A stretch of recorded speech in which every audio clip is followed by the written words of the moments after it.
எல்லோருக்கும் அன்பான வணக்கங்கள். ஆதிராஸ் கிச்சன் யூடியூப் சேனலுக்கு உங்களை அன்போடு வரவேற்கின்றேன். நல்லதே நினைப்போம், நல்லதே நடக்கும்னு சொல்லி இந்த பதிவை நான் ஆரம்பிக்கிறேன். பதிவுக்குள்ளே போகிறதுக்கு முன்னாடி நம்ம சேனலை இது வரைக்கும் சப்ஸ்கிரைப் பண்ணலைன்னா மறக்காமல் சப்ஸ்கிரைப் பண்ணி வச்சுக்கோங்க. இந்த பூ இப்பொழுது நன்றாக கிடைக்கிறது. இதை வாங்கி வந்து குளிக்கும் தண்ணீரில் போட்டு குளியுங்கள். இரவில் இது மாதிரியும் செய்யுங்கள். பண வரவு இருந்து கொண்டே இருக்கும், பணத்துக்கு பஞ்சமே இருக்காது, கடன் அடையும் அப்படின்னு தலைப்பு போட்டிருக்க இல்லைங்களா?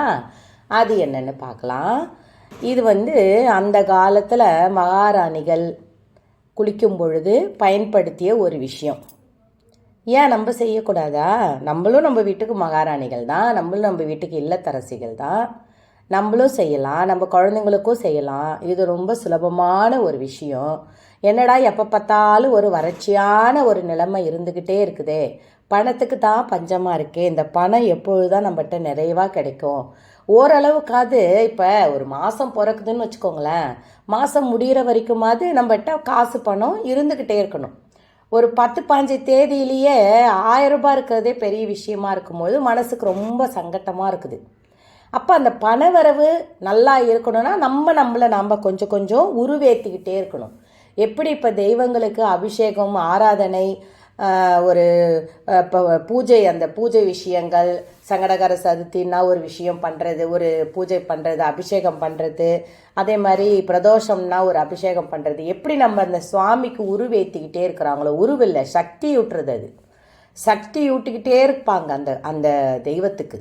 அந்த மாதிரிலாம் செய்ய செய்ய இந்த தெய்வத்துக்கு சக்தியை சொல்லுவாங்க இல்லைங்களா? நம்ம ஒரு சில கோவிலுங்களில் திருத்தி கோவிலை மாற்றி கட்ட போகிறாங்க, கும்பாபிஷேகம் வைக்க போகிறாங்க, கோயிலை பனி திருத்தம் பண்ண போகிறோன்னு சொல்கிறாங்க இல்லைங்களா? அந்த மாதிரி செய்யும் பொழுது இடித்து கட்டுவாங்கன்னு வச்சுக்கோங்களேன்.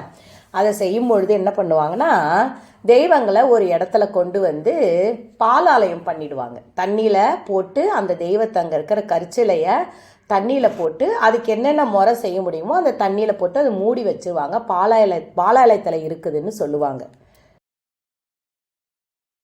அப்போ என்ன செய்வாங்கன்னு பார்த்தீங்கன்னா, சின்ன அந்த தெய்வத்தை ஒரு ரொம்ப பெரிய கோவிலாக இருந்தால் மர சிலை வடிவமைச்சு அந்த சிலைக்கு சக்தி ஊட்டுவாங்க.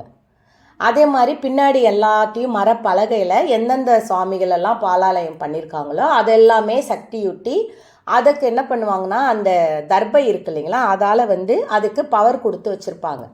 அங்கே வேண்டனாலும் அங்கே நம்ம போய் தெய்வத்தை பார்த்தாலும் அதே சக்தியாக இருப்பாங்க அந்த இடத்துலன்றதுனால இந்த மாதிரி செய்யறது உண்டு. வேறு ஒரு இடத்த அமைச்சு அதில் செய்யறது உண்டு. ஏன்னா அந்த கோவில் அது வரைக்கும் இடித்து மூடக்கூடாது. இடித்து அந்த கோபுரமே இடிக்கிறாங்கன்னா அந்த மாதிரி எடுப்பாங்க, கோபுரத்தே சீரமைக்க போகிறாங்கன்னா.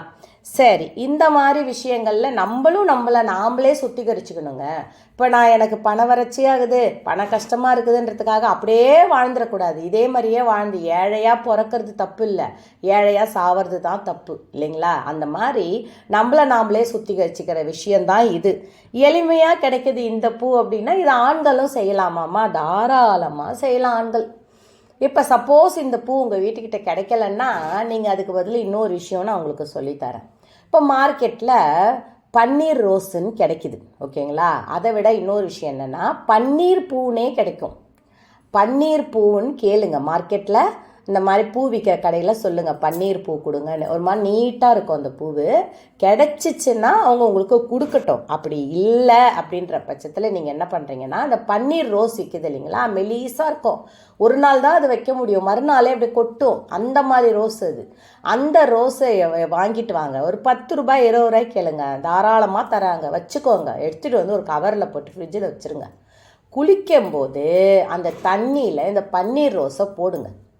பன்னீர் ரோஸை போட்டு கொஞ்சம் நேரம் அது ஊறட்டும். அப்படியே அந்த தண்ணியில் கடக்கட்டும். அந்த காலத்தில் நீங்கள் இப்போ நான் சொன்னது உங்களுக்கு தோணியிருக்கும். அப்போல்லாம் ராணிகள் குளிக்கும் போது அந்த புறம் நம்ம எங்கே பார்த்துருக்குறோம், சினிமாவில் தான் பார்த்துருக்குறோம். அப்போ அந்த குளிக்கிறத பார்த்த உடனே என்ன தெரியும் நம்மளுக்கு? அந்த ரோஸு, முல்தானி மெட்டி, மஞ்சள் இதெல்லாம் அதில் கரைச்சிருப்பாங்க, சந்தனம், தண்ணி நம்ம நினைப்போம் என்ன அந்த தண்ணி கலராக இருக்கே அப்படின்னு நம்ம யோசிப்போம் இல்லைங்களா. அந்த தண்ணி தான் அது. முல்தானி மட்டி போட்டுவாங்களாம், அதில் மஞ்சள் கரைச்சி வச்சுருப்பாங்க, சந்தனம் கரைச்சி வச்சுருப்பாங்க, பன்னீர் பூவாகவே போட்டு வச்சுருப்பாங்க. என்ன ரோஸாக கிடக்குதேன்னு நம்ம நினைக்கிறது உண்டு இல்லைங்களா.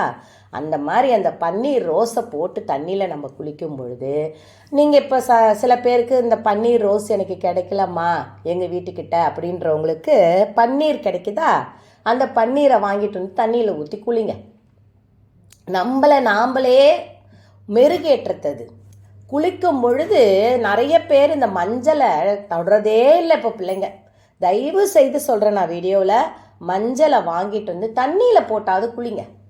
நம்ம கரைச்சாதான் கையிலலாம் ஒட்டுதுமா, ஸ்கூலுக்கு நான் வேலைக்கு போகிறேன், என் கையிலலாம் மஞ்சளாக இருக்கும், முகத்தெல்லாம் மஞ்சள் பூசின்னு போக முடியாதுமா, என் ட்ரெஸ் எல்லாம் மஞ்சள் ஆகிடுதுமா. சரி, நான் உங்கள் வழிக்கே வரேன். ஏன்னா இப்போ பெண்களும் வேலைக்கு போகணுன்ற ஒரு கட்டாயத்தில் 2 பேரும் வேலைக்கு போகிறீங்க. அப்போ அந்த சமயத்தில் நம்ம இந்த மாதிரி விஷயங்களை நீங்கள் செய்யுங்க. அந்த பன்னீரை பூவை போடுங்க.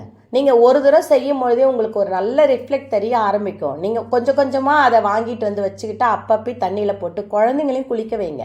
நம்ம குழந்தைங்க ராசியான குழந்தைங்களாக இருக்கணும். ஒரு வீடியோவை பார்க்குறேன், துண்டு போட்டு குழந்தைய வாங்க போகிறாங்க.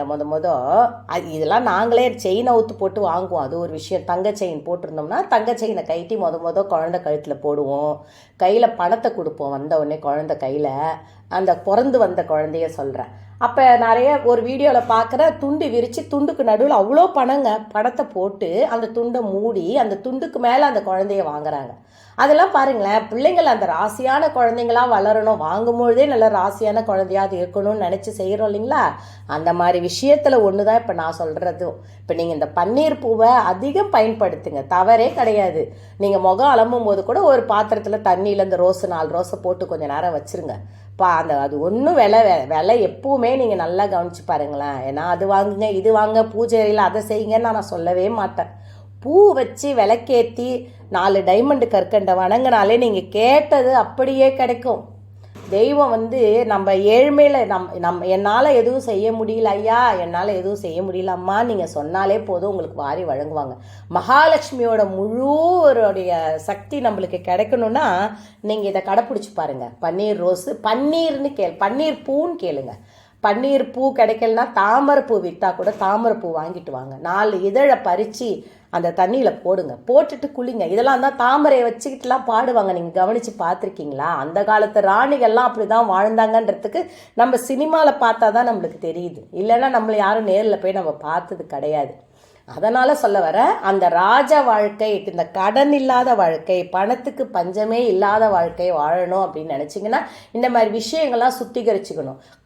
அதே மாதிரி சுத்தமாகவே பண வறட்சி ஒன்றுமே இல்லை அப்படின்றவங்க கோமியம் இருக்கு இல்லைங்களா, கிடச்சிச்சின்னா பசும் கோமியம் அது கிடச்சிச்சின்னா எடுத்துகிட்டு நீங்கள் குளிக்கிற தண்ணியில் ஊற்றி குளிச்சு பாருங்கள். அருமையான நல்ல ஒரு ரிஃப்ளெக்ட் தெரிய ஆரம்பிக்கும். நம்ம மேலே இருக்கிற அந்த மூதேவி என்பவள் விலகி ஸ்ரீதேவி நம்ம மேலே குடியிருக்க ஆரம்பிச்சிடுவா. அப்போ நம்மளுக்கு பணங்காசுக்கு பஞ்சமே இருக்காது. நல்லதே நடக்கும், வெற்றி நிச்சயம், வாழ்க வளத்துடன் சொல்லி இந்த பதிவை நான் நிறைவு செய்கிறேன். இன்னொரு பதிவோடு உங்களை நான் மீட் பண்ணுறேன்.